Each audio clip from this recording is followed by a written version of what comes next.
Ah, yes.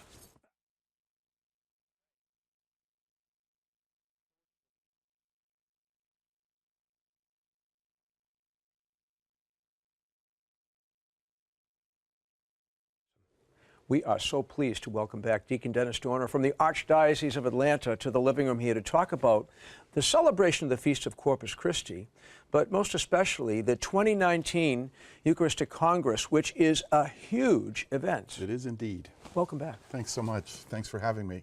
And this year we're especially excited because we're going to get you to Atlanta. And you know, we were sitting here just about a year ago, and you extended the invitation. I went, yeah, I guess it's my excuse to come, because I have, for many, many years, seen the photographs, last year watched the video, heard Bonnie talk about what a great event it is, and what a great demonstration of faith in Jesus' presence in the Eucharist. So I'm really looking forward to it. Well, we're delighted that you're going to be able to join us and be giving the opening benediction talk on Saturday morning. We're very, very excited. So it's going to be a fun event. Cardinal Sean gave that talk last year. He did indeed. I have we have a tradition. Sandals. We're keeping the Boston tradition going, right? Perfect. Yes. So this, how many years now? This year is our 24th annual event. So started by Archbishop Donahue as a very small parish-centered event that grew year after year after year to now where, this is the 24th, and we'll have some 30,000 people in attendance over the 2 days. Why do you think people return every year and more people come? The crowd grows. What is it? Well, who is it? I mean, I think the simple answer, obviously, is they're drawn to Jesus Christ in the Eucharist. There is nothing like the joy of the celebration of people of like mind when it comes to their faith. Gathering together in worship and praise. Jesus is the central focus of the Congress. It's interesting, throughout the day you'll see the bishops moving around the event, carrying the monstrance. Jesus is moving through the crowds in the halls, and everybody hits their knees as they come through, as they hear the bells. And I really think that is the primary thing. Now, obviously, people also get the opportunity to see and hear people that they wouldn't otherwise live. We get some great speakers that come, and we're blessed in that. And then they rekindle sometimes relationships. There are people who come even from out of town. I had the steering committee meeting just a day or so ago, and they were talking about this particular volunteer that comes down from Nashville every year to work the Congress because he's just made friends. And there are, I think, 8 tracks Yes. of talks. Can you just mention a few of the topics? Sure. So starting on the Friday evening, we have the opening mass, and then there is a Revive track, which is for young adults. And then Father Mike Schmitz will be speaking at that. And then there also is a Francophone track on Friday night that we started a few years ago.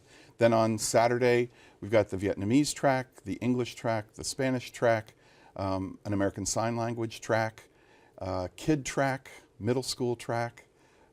It just doesn't stop. It's just, there's moving parts all over the place, but the energy's amazing. And there's a meal packing event too on Friday. We do that on Friday morning. We in cooperation with Catholic Relief Services, we do a meal packing event.